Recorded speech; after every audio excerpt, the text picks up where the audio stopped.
네, 드디어 새로운 지도자 여호수아와 이스라엘 백성은 가나안 땅으로 들어가기 시작했습니다.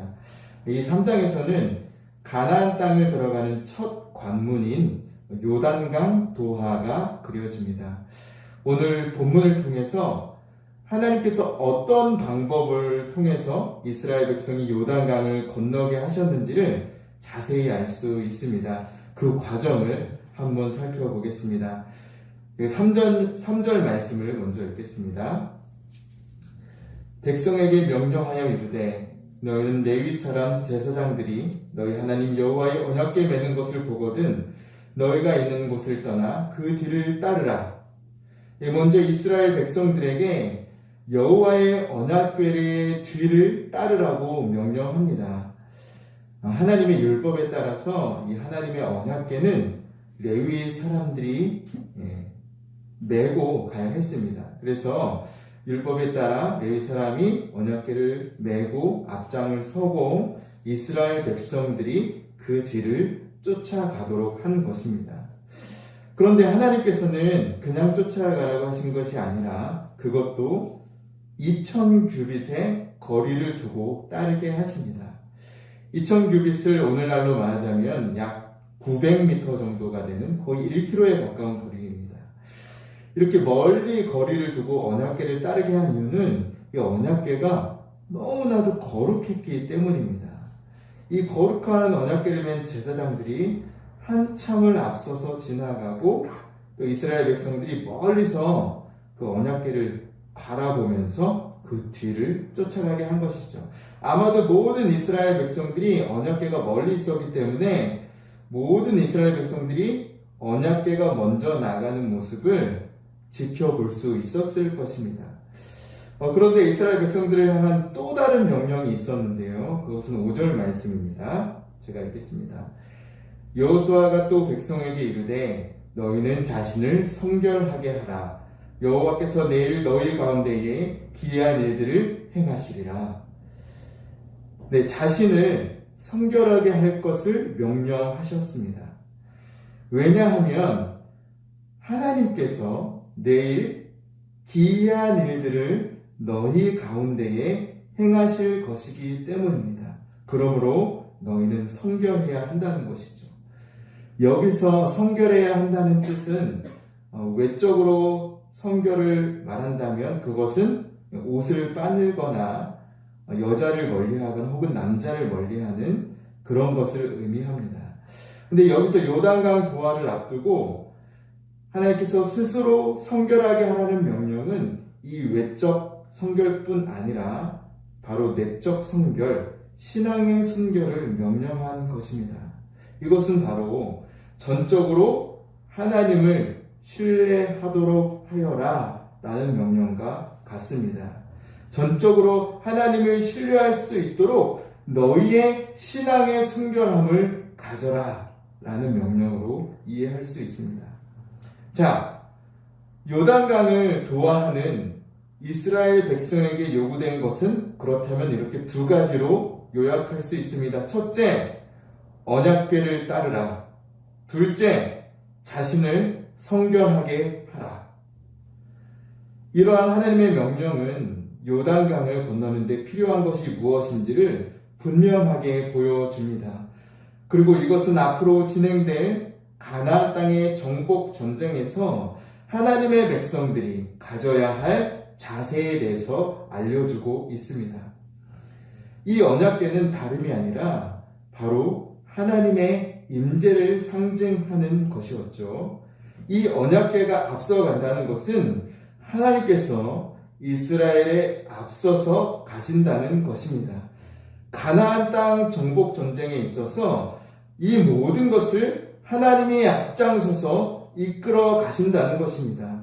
이 전쟁의 주권이 바로 하나님께 있다는 것입니다. 그러므로 이제 하나님의 백성들이 할 일은 무엇입니까? 앞서 가시는 하나님만을 바라보며 믿음으로 따라가는 일인 것입니다. 오늘 이스라엘 백성에게 요구되는 이 두 가지의 명령은 바로 이것을 말해주고 있는 것이죠.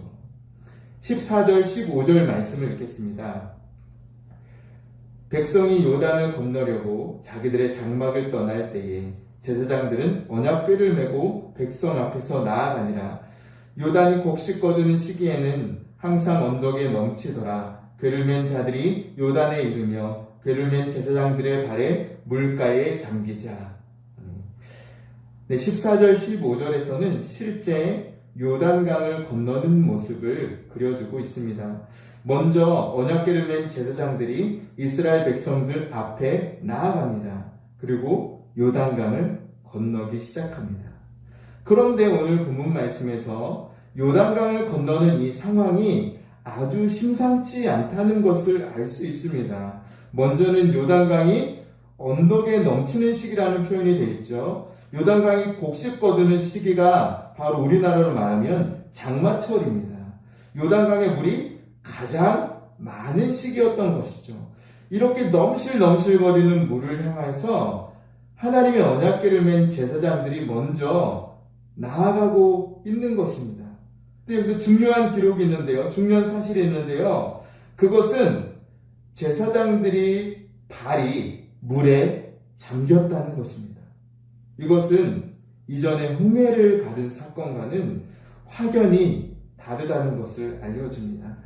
여러분 40년 전 출애굽을 하면서 하나님께서 이스라엘 백성들을 위해 홍해를 가르시는 역사하심을 보여주셨죠. 근데 그때는 어땠습니까? 홍해를 가를 때에는 하나님께서 먼저 이스라엘 백성들을 기다리게 하시고 직접 바다가 갈라지는 것을 보여주셨습니다. 그리고 한참을 지나서 바다가 마른 땅이 되어서야 홍해로 들어서게 하십니다. 그런데 지금은 어떻습니까? 지금은 다릅니다. 이 넘실거리는 강물을 향해서 먼저 발을 내딛게 하신 것입니다. 여러분 계속 나아간다면 이 강물에 빠져서 죽을지도 모르는 상황 속에서 나아가야 했던 것이죠.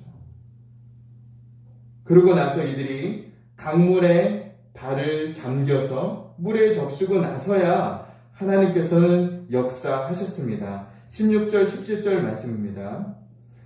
곧 위에서부터 흘러내리던 물이 그쳐서 사르단에 가까운 매우 멀리 있는 아담 성읍 변두리에 일어나 한 곳에 쌓이고 아라바의 바다 여매로 향하여 흘러가는 물은 온전히 끊어지매 백성이 여리고 앞으로 바로 건널세 여호와의 언약궤를 맨 제사장들은 요단 가운데 마른 땅에 굳게 섰고 그 모든 백성이 요단을 건너기를 마칠 때까지 모든 이스라엘은 그 마른 땅으로 건너갔더라. 이렇게 넘실넘실되던 강물이 멀리서부터 끊어지기 시작한 것입니다. 이 요단강은 위에서부터 아래로 흘러내리는 물, 그래서 아래쪽에 있는 염해로 흘러가는 물이었습니다.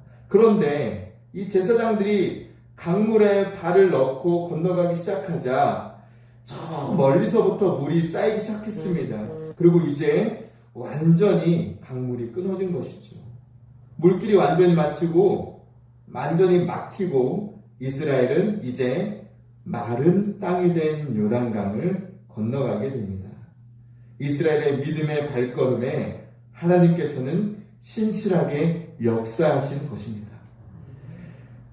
요단강을 건너게 하시는 하나님의 방법은 이전과는 달랐습니다. 그리고 이스라엘 백성들의 모습도 과거의 이스라엘이 아니었습니다. 믿음이 없었다면 결코 요단강을 건너지 못했을 것입니다. 이것은 40년 전 가나안 땅을 동일하게 앞에 둔 이들의 선조들의 모습을 생각나게 합니다. 가나안 땅을 앞두고 불평과 불만을 쏟아내었던 이들의 선조들이 어떻게 말했는지를 한번 보겠습니다. 민수기 14장에서 가나안 땅 앞에서 이들의 조상들은 이렇게 얘기했습니다. 1절로 3절까지 말씀을 읽겠습니다. 온 회중이 소리를 높여 부르짖으며 백성이 밤새도록 통곡하였더라. 이스라엘 자손이 다 모세와 아론을 원망하며 온 회중이 그들에게 이르되 우리가 애굽 땅에서 죽었거나 이 광야에서 죽었으면 좋았을 것을 어찌하여 여호와가 우리를 그 땅으로 인도하여 칼에 쓰러지게 하려 하는가? 우리 처자가 사로잡히리니 애굽으로 돌아가는 것이 낫지 아니하랴. 네, 이들의 조상들이 이렇게 고백했습니다. 이러했던 이들의 조상들의 모습과는 다르게 이제 가나안 땅을 앞에 둔 새로운 세대들은 어떻습니까? 불평과 불만을 내뱉을 수 있는 이 상황 속에서도 믿음으로 순종하고 있습니다. 아마도 이들의 선조들이었다면 이렇게 말했을 것입니다. 우리더러 요단강을 건너라고요? 요단강에 빠져 죽으라는 거네요. 우리가 죽을지도 모르는 이 상황을 왜 합니까? 우리는 다시 광야로 나아가 또 애국으로 돌아갈 겁니다. 그러나 이제 요단강을 건너는 이스라엘의 새로운 세대들은 그렇게 불평하지 않습니다. 이렇게 요단을 건너는 일을 통해서 하나님께서는 이스라엘 백성들에게 무엇을 알려주시는지 분명하게 말씀하십니다. 그것이 바로 10절 말씀인데요. 10절 말씀 읽겠습니다. 또 말하되 살아계신 하나님이 너희 가운데 계시사 가나안 족속과 헷 족속과 히위 족속과 브리스 족속과 기르가스 족속과 아모리 족속과 여부스 족속을 너희 앞에서 반드시 쫓아내실 줄을 이곳으로서 너희가 알리라. 아멘. 이 요단강 도하를 통해서 이스라엘 백성에게 이것을 알려주십니다. 살아계신 하나님께서 가나안 땅을 정복하고 있는 6개의 족속을 반드시 쫓아내실 것을 알게 하신다는 것. 그것에 대한 믿음을 갖게 하신 것입니다. 가나안 땅의 정복 전쟁을 앞둔 이스라엘 백성에게 하나님께서 앞장서셔서 하나님께서 이루실 것이라는 확신을 주고 계신 것이죠. 저기 가나안 땅에 사람들이 섬기고 있는 죽어있는 신이 아니라 뭐라고 말합니까? 살아계신 하나님이, 살아서 역사하시는 유일하신 하나님이 너희를 이끌 것이며 너희가 믿는 그 하나님이 그 땅을 정복하게 하실 것이라는 말씀입니다. 네, 그러면 이제 이스라엘 백성들이 할 일은 무엇이죠? 네, 언약궤를 바라보면서 스스로 성결하게 하는 일, 그것을 하면 되는 것입니다. 사랑하는 성도 여러분, 말씀을 마칩니다. 하나님께서는 지금도 동일하게 우리를 위해서 일하시는 하나님이십니다. 살아서 역사하시는 하나님이십니다. 우리는 이스라엘 백성들에게 명령하신 하나님의 명령과 그들의 순종을 기억하면서 우리의 삶에서 일하시는 살아계신 하나님을 경험해야 하겠습니다. 하나님께서 우리에게 요구하시는 믿음이 있습니까? 우리가 선택해야 할 중요한 결정이 있습니까? 그렇다면 우리가 점검해야 할 것이 있습니다. 그것은 바로 내가 지금 하나님을 바라보고 있는가? 내가 지금 성결하고 있는가를 점검해 보아야 할 것입니다. 오직 하나님을 바라보고 순결하게 믿음의 발걸음을 뗄 수 있는 우리 모두가 되기를 바랍니다. 우리를 위해 일하시는 하나님을 믿음으로 바라며 어떤 상황 속에서라도 하나님이 나를 위해 일하심을 경험하시는 저와 우리 모든 성도님들 되시기를 바랍니다. 기도하겠습니다. 하나님, 이스라엘 백성들의 모습을 통해 언약궤를 따르라, 너희 자신을 성결하게 하라는 주님의 명령을 기억하게 됩니다. 하나님, 우리가 어떤 상황 속에서 하나님 우리에게 요구하시는 믿음이 있다면 우리도 이스라엘 백성들처럼 믿음으로 순종할 수 있도록 하여 주옵소서. 우리의 인생에 온전히 주님만 바라보고 주님을 따르며 또한 성결하게 믿음으로 나아갈 수 있는 우리 모두가 되게 하여 주옵소서.